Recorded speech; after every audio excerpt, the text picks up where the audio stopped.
The enemy has begun to move! Finally! Juye Liang, I've been waiting for this. Welcome back, my fellow Dynasty Explorers. At long last, I have reawakened to resume our journey through this series that has only gotten bigger since we last met. Now, close your eyes. And I'll open them up again because this is a video. It's October of the year 2000 and the Sony PlayStation 2 is about to come out. Fast forward to the 26th. You've waited in line all day to get into the EBX at the Hillsdale Mall in San Mateo, California to pick up your console and something to play on it. As an aside, this isn't how I got my PS2. I got mine a year later at the KB Toys in the Tanforay Mall in San Bruno. It is right across the mall floor from Right on Time 2, an offshoot of a stationery store on the other side of the mall, which mainly stocked in imported anime stuff. I don't know why I have such vivid memories of this mall, but I do. I guess let me know if you have any vivid childhood mall layout memories in the comments below. But anyway, let's get back to where we were, something to play on it. You have your pick of all the fine available launch titles the PS2 had to offer. Kessen, Eternal Ring, Dead or Alive 2, Armored Core 2, but one game catches your eye. You'd played the first one at your friend's house and thought it was alright, so you buy Dynasty Warriors 2. I've seen claims that Dynasty Warriors 2 was originally planned to be another fighting game, like the first. I haven't been able to find any info to back this up, and let me know if you'd have that info, but I think it's kind of interesting, so I'll take koei.fandom.com at its word for this. This game is known as Shin Sangoku Muso in Japan, as opposed to the first game, Sangoku Muso, which translates to something like Unparalleled Three Kingdoms, or in the case of Dynasty Warriors 2, True Unparalleled Three Kingdoms. The important thing here is that they changed the name of the series after the genre shift, rather than just putting a number on the end. This means that there is a numbering difference between Japanese and Western releases. I'll try to stick to the Western numberings to keep things from getting confusing, and also because the Western releases that I'm going to be covering. And if I were to use the Japanese name and numbering, I'd also have to learn all the Japanese names for the characters, and that just isn't going to happen. I can barely say the Chinese names half correctly as it is. Now that the mildly dubious history lesson's out of the way, let's slow down a bit, take a breath, take a bit of a refresher on how the show works.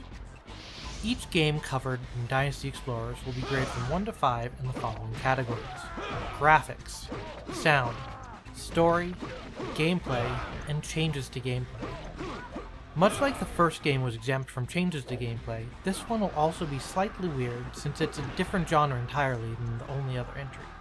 But I'll talk about them side by side in a way that's different from how I'll be doing it going forward. And of course, Dynasty Warriors games will never be compared to Dynasty Warriors games that came out later, at least not for the purpose of assigning grades. But I'll try to be good and keep myself in the time and place of their release as much as I can. In the case of this game, late 2000. So let's get into the graphics. For a game from the year 2000, I think this looks pretty decent, especially the pre-rendered cutscenes. The opening cutscene, which I'll doubtlessly have put during my rambling at the start, looks pretty great. I like the opening for the first game as well, so I'm glad they made another good one. We're 2 for 2. All the other cutscenes look pretty good too, I think. They're still very late 90s, but they aren't quite as smooth and jerky and nightmarish as the Dynasty Warriors 1 character scenes could look. Though Tsuchu still looks really wonky when he shows up, but he's an anomaly. But after the opening cutscene, we're presented with the main menu, which is very basic. I guess the rotating clear cubes are kind of nice, but they're cubes. The other menus are also pretty simple and not really worth mentioning. And here, I guess, is where we may as well talk a little bit about the character selection, even though it's not graphics. Put a pin in graphics for a second, we'll get back to graphics. Now let's rewind a bit. Here is the starting character selection. You start off the game with 10 characters to choose from, split between the Shu, Wei, and Wu. Now let's take a look at the final character select. As you can see, there are a lot more. The first game had 14 characters, not counting Nobunaga and Tokichi, aka Toyotomi Hideyoshi, who are just bonus characters because of Nobunaga's ambition. But back to the character select for this game, once you get everyone in Dynasty Warriors 2, you have 28 characters to choose from. That's double the amount. Remember this for later, this is what I call foreshadowing. As for the models, I think they all look pretty good. I find the little squat all the guys on the character select do, mostly in sync, to be sort of funny. Especially how this guy here just isn't playing along. That man's not just leading the Yellow Turban Rebellion, he's leading the Dance Dance Revolution. Now before we do get back into it properly, I do want to pat myself on the back a little bit and draw attention to how much better my capture looks this time than the first game. In the intervening years between videos, I got that bright equipment I mentioned, and the interlacing nightmare of Dynasty Explorers Episode 2, Dynasty Warriors 1, is no more. Anyway, everything in this game moves pretty smoothly and at a consistent frame rate, though there were a couple instances where I noticed some slowdown, and I have no idea what caused it because there weren't really any more enemies on the screen than usual or anything, so it must have been something farther away in the draw distance I couldn't see, or just some weird coding, key toucher stuff. I don't know. But speaking of draw distance, this game does a few things to try and handle the very, very limited draw distance. And it's by having certain weather effects in certain portions of the map. Which I like that they're at least trying to hide the limitations of this game, even if I don't think the weather always makes the most sense and is usually kind of annoying. Especially this one area that's really, really heavy rainfall, so the draw distance is like half of what it normally is, or at least it feels like it. But even though it is annoying, I do think it looks better than not being able to see more than like 10 feet away from no particular engagement. One complaint I do have, and this might just be a me thing, is I often had trouble telling which troops were my allies and which were my enemies. I know they're color-coded by kingdom, but I always ended up just smacking troops randomly if I wasn't sure. I think the visual language on friend versus foe could be improved, and I hope the next game addresses that a little bit.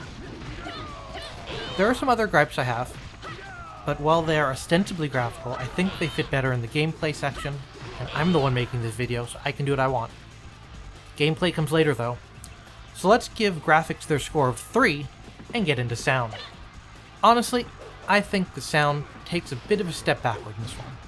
In fact, during recording, I was often getting annoyed because there are parts in several tracks that sound like the audio is bugging out, and it got me worried that I was going to ruin the recording.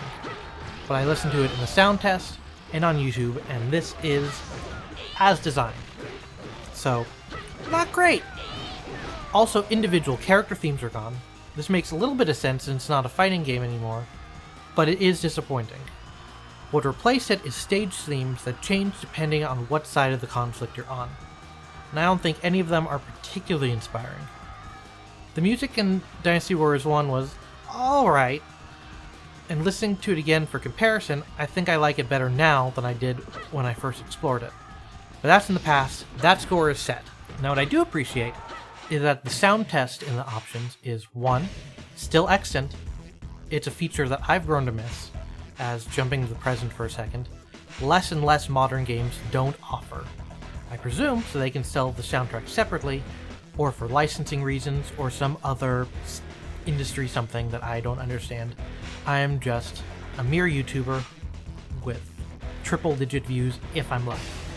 And the second thing about sound test, the tracks are titled, and what the track is for is labeled, which is an improvement from just being given the track number as was the case in Dynasty Warriors 1.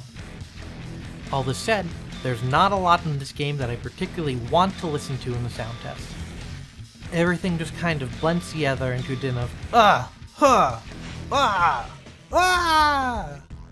Speaking of which, we need to take the voice acting into consideration. There are some line reads I like/find funny. Kelko's troops have overtaken us. Brother, lead them to us. Do not worry. Yeah! But most of it is not very good. There are a lot of really stilted reads in this game, not even counting the awkward ways, and I'm not judging, because you heard me try and say one earlier, the way they pronounce the character names. I'm counting on you, Lu Xun.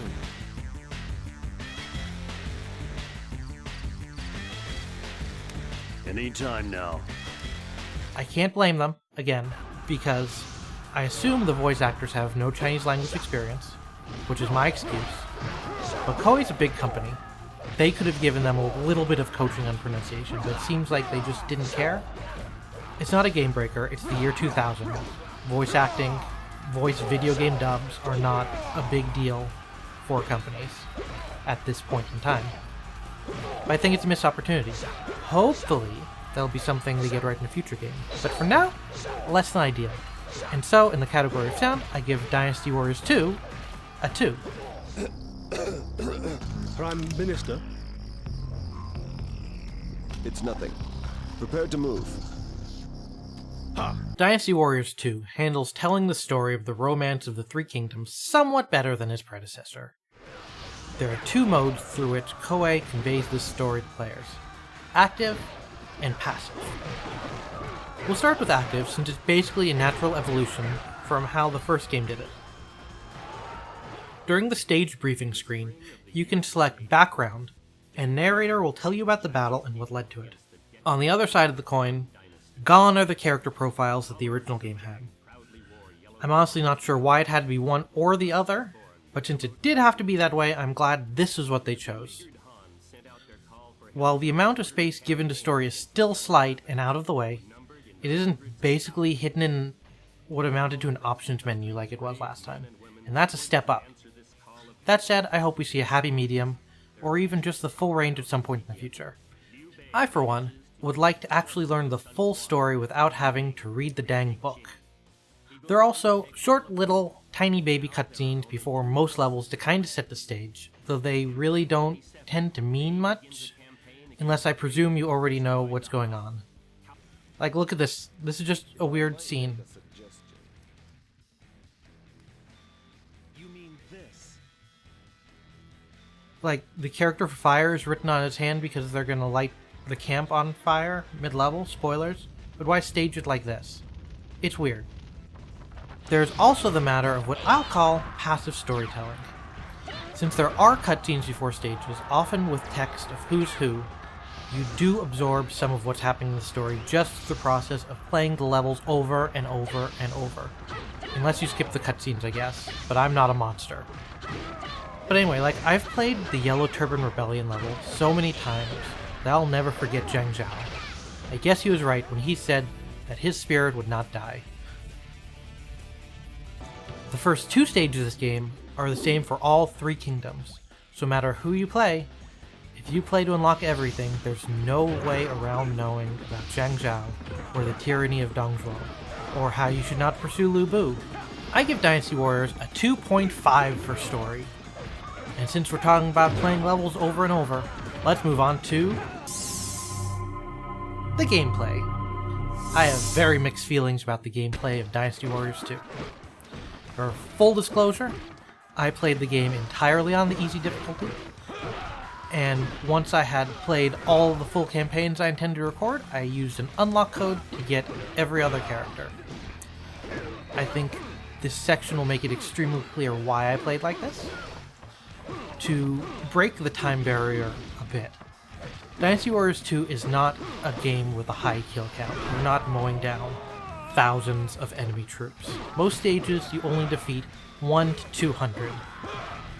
There are milestones that you hit that pop up on the screen that tell you you killed 100, I think 150, 200, that boost your army's morale.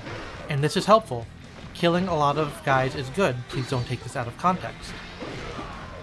So while it's encouraged, you're just not going to be taking out that many guys normally.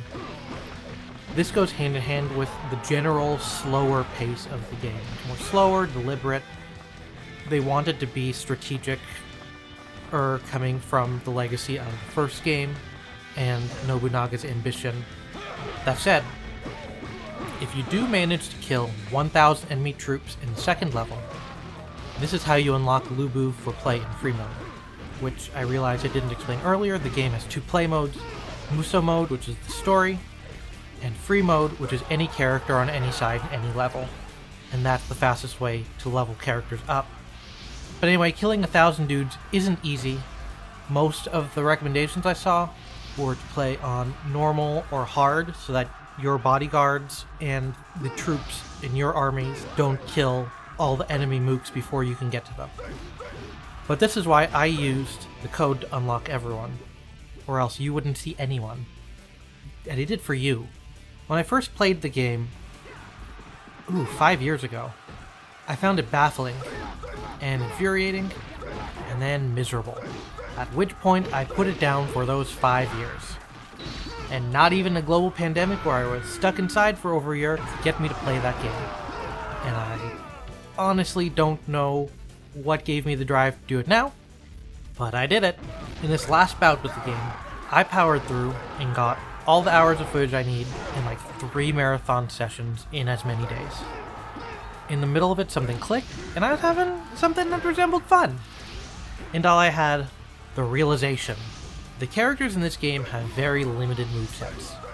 The basics of a combo are a number of light attacks, square, followed by a heavy attack, triangle. The move you do is determined by how many light attacks come first. The trick seems to be figuring out which combos to do to get infinite juggle chains, which is something I never did figure out. But you may be asking, why would you want to juggle chain in this? Well, the reasons are twofold.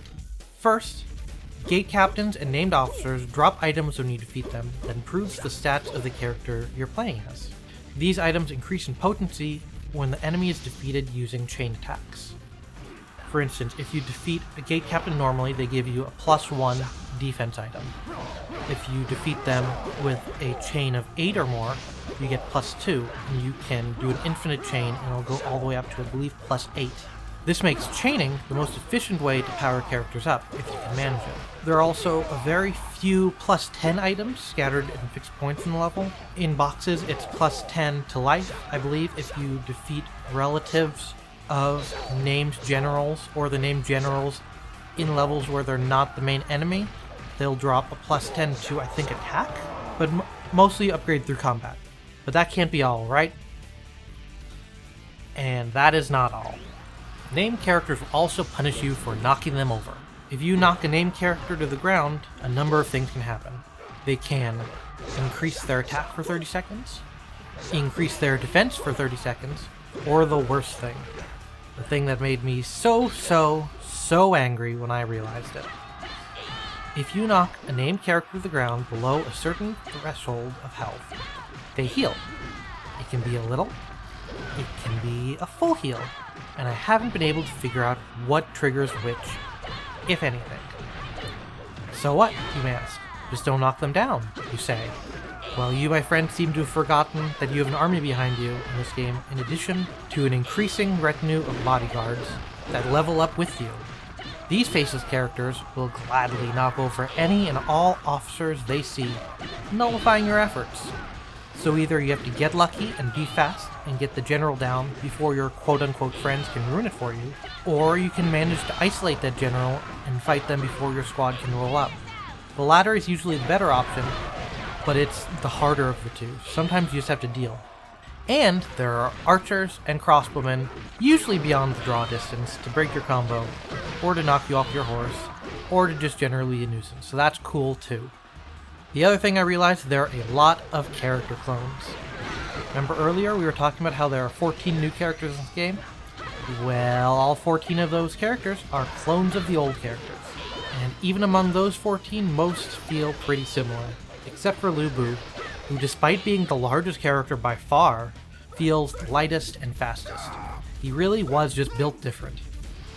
There's also the fact that, as I said, a lot of characters don't feel all too different, because of the limited movesets. And also because of just how heavy everything feels.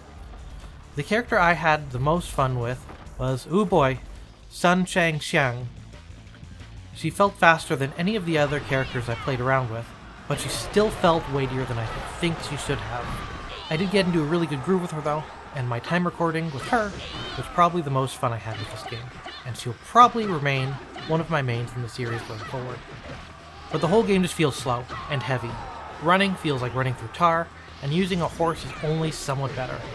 I'm not entirely sure it's actually faster, but it feels faster, and that's what matters. But it still takes forever to get anywhere. Meanwhile, your comrades are constantly sending you messages about being overwhelmed on the other side of the map. Sorry, you're gonna have to hold it down on your own for a couple more days, Guan Yu. I'm over here and I have cement blocks strapped to my feet. Our next topic will be brief. but something that made me pause the first time I saw it because it just short-circuited my brain. Check this out.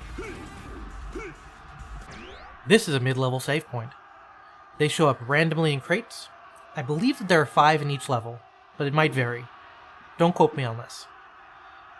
These are also, as far as I know, exclusive to the Western version of the game. They're here to make the game easier. Not because you can stop a level midway without leaving your PlayStation on, but because using one fully restores your health and Muso meter.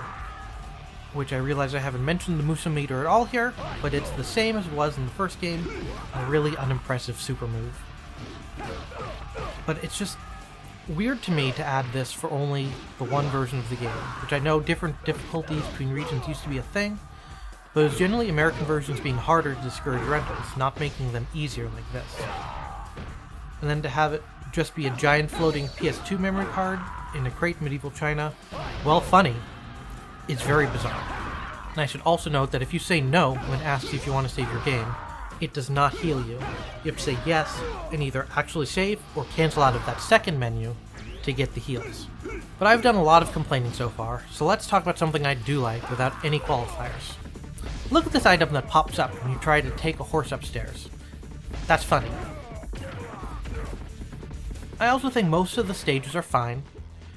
There's the Battle of the Red Cliffs between Sun Quan and Cao Cao's forces that I find navigating all the boats really annoying and tedious. But the look of the stage is very striking and is a welcome change from the brown cliffs that compose most of the rest of the levels. Speaking of annoying to get around in, the camp in Li Ying at the bottom is annoying to get around from all the big walls with very few gaps to get through them. But that map also has Zhuge Liang's 8 Sentinel mazes, which I think is very cool. It's probably my favorite piece of level design in that game. When you're in there as an opposing officer, it takes away your minimap, so it truly is a blind, foggy maze. It's neat. The rest of the levels, as I said, are just kind of brown cliffs with tents sometimes, so there's not much to talk about there. But there are, as I said, those standouts and stand backs, downs, worse levels. Definitely a lot of room for improvement, but nothing presented is particularly offensive. When it comes down to it, here, in year 2000, where we are, there's really nothing else like Dynasty Warriors 2. While I found the game often very frustrating, I generally had a decent time, and I look forward to seeing how things get refined from what feels more like a proof of concept here, more than anything else. So I give Dynasty Warriors 2's gameplay a 2.5. But now comes the kind of dumb question. How different is it from the previous game? Obviously, the gameplay of Dynasty Warriors 2 is fully different to that of Dynasty Warriors 1. So I'll tell you right now, it is going to get a 5. If I want to be really petty, I could just end the series right here and say, see, they aren't all the same game. Which is what this series was originally trying to prove.